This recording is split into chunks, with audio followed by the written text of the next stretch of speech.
Bonjour à tous, bienvenue dans l'émission La Vérité Présente. Dernièrement, nous avons pu publier sur YouTube une vidéo qui s'intitulait « Est-ce possible de suivre Dieu en 2019 ?» Où nous avons pu aborder la notion de la spiritualité. Aujourd'hui, nous allons aller beaucoup plus loin et parler de ce qui peut bloquer notre marche avec Dieu. Cette question, nous allons l'approfondir avec deux invités qui sont là, ici présents. Nadège. Bonjour à tous. Et Loïc. Salut à tous. Un jour, Christ s'est révélé à nous et nous avons pu avoir une expérience avec lui.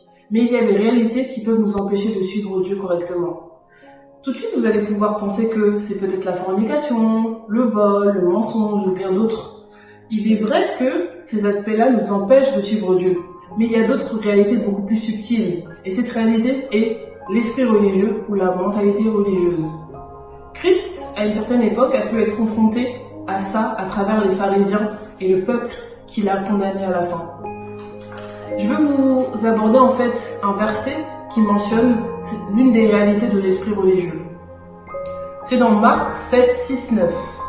Jésus leur répondit: « Hypocrite, Ésaïe a bien prophétisé sur vous, ainsi qu'il est écrit, ce peuple m'honore des lèvres, mais son cœur est éloigné de moi. C'est en vain qu'il m'honore, en donnant des préceptes qui sont des commandements d'hommes. Vous abandonnez le commandement de Dieu et vous observez la tradition des hommes. Il leur dit encore, vous anéantissez bien fort le commandement de Dieu pour garder votre tradition. » L'un des aspects que Christ a mentionné dans ce passage, c'est d'abandonner le commandement de Dieu pour s'attacher aux traditions des hommes, pour se rapprocher de Dieu. Un autre aspect aussi que Christ mentionnait est dans Matthieu 7, 21. Ceux qui me disent « Seigneur, Seigneur » n'entreront pas tous dans le royaume des cieux, mais celui-là, seul qui fait la volonté de mon Père qui est dans les cieux. Plusieurs me diront en ce jour-là « Seigneur, Seigneur, n'avons-nous pas prophétisé en ton nom ? N'avons-nous pas chassé des démons par ton nom ? Et n'avons-nous pas fait des miracles par ton nom ? Alors je leur dirai ouvertement, je ne vous ai connu, retirez-vous de moi, vous qui commettez l'iniquité. » Alors suite à ces deux aspects-là, nous allons pouvoir poser la première question à nos deux invités. Selon vous, que peut représenter l'esprit religieux en 2019 ? Donc, pour répondre à ta question, moi je pense que l'esprit religieux se manifeste au travers d'une mentalité. Par exemple, le fait de se conforter à un programme qui est déjà établi. Par exemple, si ma semaine, je sais que le lundi et mercredi, il va y avoir une réunion de prière, le dimanche, il y a culte, etc. En fait, si je me conforte tout le temps à ce programme et que j'arrive pas moi-même, par exemple, à poser des actes, à faire du travail personnel, à mettre des activités spirituelles en place, c'est comme si je vais avoir l'habitude de ma semaine et au fur et à mesure, en fait, ça devient comme une habitude, un programme auquel je me conforme chaque semaine. Donc, il n'y a pas de renouveau, il n'y a pas d'expérimentation, il n'y a pas d'évolution, etc. Et je pense que si on est déconnecté, en fait, l'esprit religieux se manifeste de manière à si le programme change, s'il y a des nouvelles choses, s'il y a des modifications, ou même en fait si on ne suit pas ce programme à la règle durant la semaine, c'est comme si on va être déconnecté en fait de Dieu. Notre vie spirituelle va être complètement éteinte. Pour rebondir sur ce que Nadège disait, moi ce que je pourrais toucher aussi l'aspect de cette mentalité que nous avons d'emmagasiner des choses en fait. C'est-à-dire que d'aller tous les dimanches à l'église, de recevoir des enseignements et de revenir en fait à la maison et ne pas travailler ces enseignements-là. Ce qui fait qu'en réalité, on devient des religieux dans une connaissance entre guillemets intellect en fait, intellectuelle. Un peu comme ce que disait Christ aux pharisiens. Alors, il leur reprochait le fait qu'ils connaissaient la loi, ils connaissaient la parole. En réalité, ils ne connaissaient pas en fait ce que Dieu poursuivait derrière.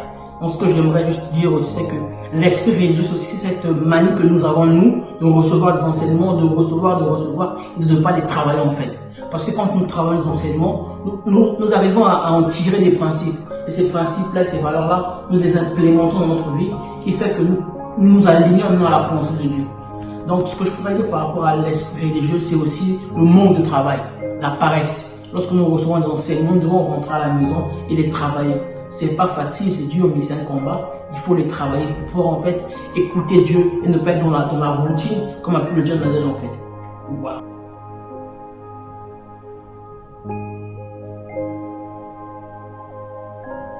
Concernant les deux interventions, il y a deux choses qui peuvent nous interpeller. C'est l'aspect de rentrer dans l'aspect procédurier, où nous savons que chaque semaine nous avons un programme, et aussi l'aspect où nous écoutons les enseignements, mais nous méditons pas, nous travaillons pas cet aspect-là. Donc ces deux choses doivent nous interpeller et nous devons nous poser la question, est-ce que je suis dans ces deux critères? Est-ce que je me retrouve dans ces choses-là? Pourquoi? Parce que la spiritualité, c'est un style de vie.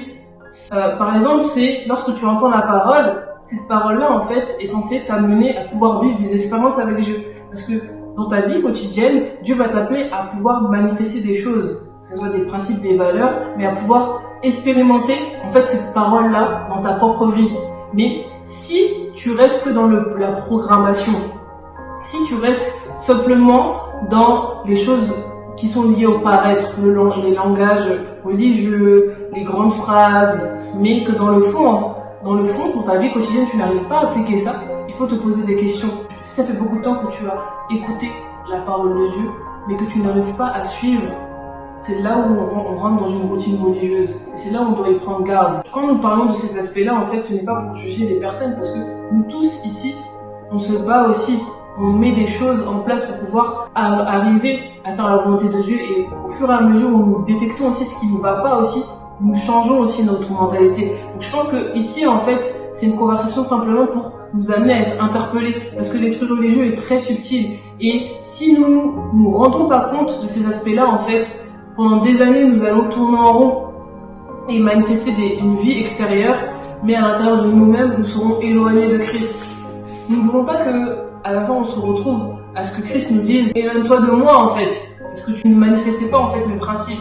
Tu avais les paroles, tu avais la connaissance, tu connaissais les versets, mais regarde ta vie, hein. Tu manifestais ça dans ton assemblée, tu manifestais telle chose quand tu étais au travail, mais quand tu étais tout seul, lorsque tu étais confronté à ta famille, lorsque tu étais avec ta femme, tu manifestais le contraire. Donc je pense que la spiritualité, c'est vraiment ce style de vie-là que nous devons aborder au quotidien, et non pas quelque chose qui est lié simplement aux choses extérieures. On va quand même aussi aborder la question aussi de l'habillement. Par rapport à l'habillement, donc le point que tu as soulevé, moi je trouve ça très intéressant. Ça me parle particulièrement parce que j'ai vécu moi-même en fait une période où j'étais vraiment dans la mentalité extrême. C'est-à-dire que à l'époque, je m'habillais beaucoup. J'ai fait les deux opposés, c'est-à-dire que je m'habillais vraiment avec des habits peut-être un petit peu trop tape à l'œil, peut-être parfois même provoquants. Je me maquillais beaucoup, surtout comme les stars américaines, j'étais vraiment dans les clichés en fait, avoir les cheveux super longs, etc. Vraiment ressembler en fait aux normes de ce que la société dit. Maintenant, c'est vrai qu'en étant comme ça, je ne sentais pas forcément moi-même, parce que justement, j'avais l'impression de ressembler en fait à tout le monde, de ressembler vraiment, de rentrer en fait dans le mood de la société. Donc j'ai réfléchi, et comme ça me posait problème, le souci que j'ai eu à ce moment-là, c'est que je suis allée en fait dans l'autre extrême. C'est-à-dire que j'ai commencé en fait à ne plus me maquiller du tout. Je pouvais sortir pas coiffée, j'avais des habits qui étaient très très amples, c'est-à-dire je cachais tout mon corps. En fait, c'est comme si je me trouvais plus, j'arrivais plus à me trouver. Parce que justement j'étais rentrée en fait dans le ne pas faire ci, ne pas faire ça, je me sentais plus libre.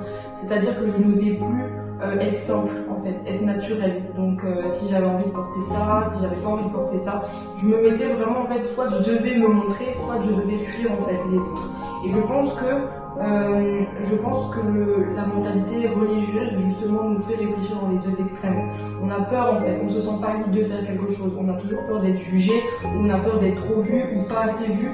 Et ça, je pense que c'est un des éléments en fait qui peut, enfin, c'est pas forcément que sur les activités spirituelles, c'est vraiment c'est pas qu'au niveau de l'habillement, c'est vraiment sur un panel de choses qui, dans ma vie quotidienne, peut m'empêcher en fait d'être moi-même, d'être libre. Donc voilà, je sais pas ce que t'en penses, Frédéric, par rapport à ça. Ouais, comme tu as pu le dire, Nadège, par rapport à l'habillement, je prends aussi mon exemple à moi. Je me souviens qu'à l'époque où j'ai commencé à aller à l'église, je m'étais fixé un habillement du dimanche en fait. Je me suis dit que le dimanche, je vais m'habiller de manière classe, costume, typiquement, vraiment, je me suis dit que oui, le dimanche, c'est le jour du Seigneur, il faut que je m'habille comme ça. Et le jour de la semaine, je m'habille en jogging. Et Et en fait, je me suis rendu compte d'une chose, c'est que en réalité, je me montais à moi-même en fait. J'étais perdu dans ce que je faisais. C'est-à-dire que je m'étais fixé un style de vêtements pour le dimanche, et le reste de la semaine, en fait, je m'habille comme je veux. Je m'habille comme si je partais, il n'y a pas au foot ou au marché. Je pensais que le vêtement que j'aurais le dimanche va aussi montrer que là, c'est une bonne apparence, une apparence de piété, une apparence où tu vas le dimanche à l'église, tu vas être habillé de telle manière, de telle manière. Et au fur et à mesure, en fait, que j'ai commencé à chercher Dieu, commencer à comprendre en fait, comment Dieu fonctionne, je me suis rendu compte de cette pensée-là, en fait, que le problème que nous avons souvent, c'est que nous nous mettons dans une forme de prison. Nous nous mettons dans une prison vestimentaire. Nous disons que si je m'habille en costume, si je m'habille comme ça, les gens voient que lui là il va à l'église le dimanche, il est bien habillé. Non, en réalité le vêtement ne fait pas de toi que tu es un bon chrétien ou un mauvais chrétien. Le vêtement c'est simplement une apparence qu'on te donne. Le vêtement c'est simplement quelque chose d'externe en fait. Mais ce qui fait de toi que tu es en réalité en marche avec Dieu, c'est les principes que tu implémentes dans ta vie, que les gens autour de toi voient en fait. C'est ça qui fait que quand on te regarde, on sait que même si tu es bien en jogging, dans ta manière de parler, on ressent que lui là, il est différent des autres. Mais cela ne veut pas dire qu'il faut forcément s'habiller en jogging pour aller à l'église. Ça veut dire qu'on doit être équilibré en fait. On doit trouver un équilibre dans le style vestimentaire. On ne doit pas se dire que dis-moi si je m'habille pas en costume, en fait, Dieu va mal me voir. Dieu sera fâché en fait. Non, Dieu ne sera pas fâché.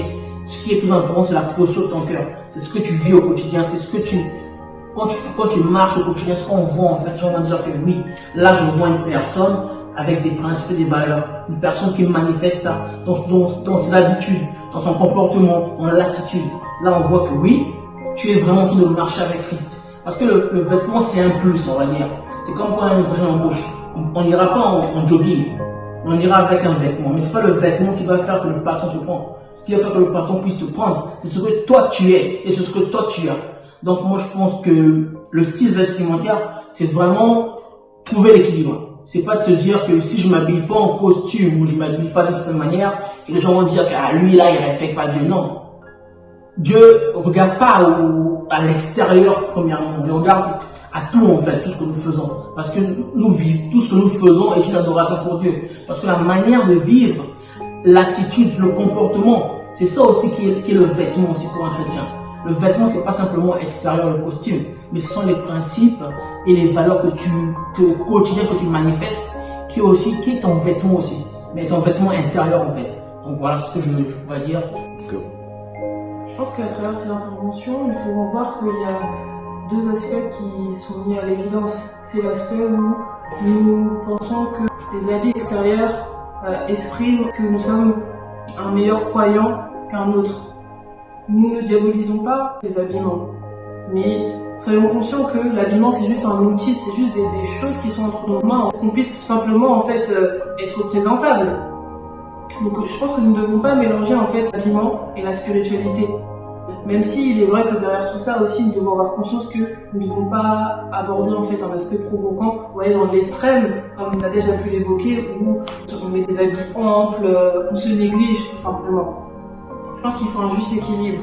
Mais là où en fait on veut mentionner la chose, c'est que lorsque nous allons à nos réunions, que ce soit à n'importe quel jour de la semaine, nous ne devons pas aborder une apparence extérieure et un langage extérieur pour montrer que nous sommes un croyant. Non, en fait, nous devons avoir conscience de ce que nous sommes en train de faire. Nous devons comprendre que c'est le style de vie, en fait, qui fait que notre identité s'exprime. Parce que nous allons manifester ce qu'il y a à l'intérieur de nous-mêmes. Donc, nous ne devons pas mettre des masques pour pouvoir nous montrer d'une certaine manière, mais nous devons rester simplement nous-mêmes. Je pense que la société nous a tellement bombardés aussi que nous avons été aussi influencés par ces mentalités. Mais il est temps que l'Église puisse revenir à certains principes qui sont liés au royaume. Parce que Christ était un homme simple. Christ, vous pouvez avoir une apparence simple, mais être équilibré aussi. Vous pouvez avoir une bonne présentation, mais quand les personnes étaient en contact de Christ, ils pouvaient se retrouver en lui. Donc, je pense que nous devons pas mélanger notre spiritualité et les choses extérieures, mais nous devons comprendre ce qu'est réellement la spiritualité et ne pas nous enfoncer en fait dans des traditions humaines faites par des mains d'hommes pour nous rapprocher de Dieu. Et il y a un aspect aussi qui m'a interpellé quand Becky parlait, c'est l'aspect où il se disait que quand il allait à sa réunion, oui, il devait mettre telle ou telle chose, il devait faire. Je pense que il y a cet aspect-là aussi, cette mentalité religieuse de dire que oui, le jour du Seigneur, le dimanche ou le jour du Seigneur, lorsqu'on va à une réunion en fait de notre assemblée. En fait, Dieu il est là tout le temps. Dieu, on peut l'expérimenter tout le temps. Même quand on est avec les frères et sœurs dans notre assemblée, en fait, on peut expérimenter Dieu. Lorsqu'on est au travail, partout, en fait, on peut l'expérimenter. Il n'y a pas un jour spécifique. C'est tous les jours. Donc ça, c'est un aspect. On doit aussi comprendre cet aspect-là que tous les jours, on peut expérimenter quelque chose avec Dieu. C'est de la mentalité religieuse. Il y a encore beaucoup d'exemples qu'on peut donner actuellement. Mais ces exemples-là, nous les aborderons dans les prochaines vidéos, dans les débats que nous lancerons dans les réseaux sociaux. Nous prenons réellement garde à la manière dont nous allons écouter la parole de Dieu. Nous ne faisons pas de la parole de Dieu des traditions d'hommes. Dieu est simple. Dieu veut vivre des expériences avec nous-mêmes sur la terre. Et je pense que par rapport à la question qui a été posée, est-ce possible de suivre Dieu en 2019 ? C'est possible, mais prenons garde à la mentalité religieuse qui peut nous empêcher de suivre Dieu actuellement. C'était l'émission La Vérité Présente. Retrouvez-nous sur nos différents réseaux que je mettrai dans la barre d'infos en bas. Et n'hésitez pas à nous poser des questions, à partager la vidéo et à vous abonner. À très bientôt!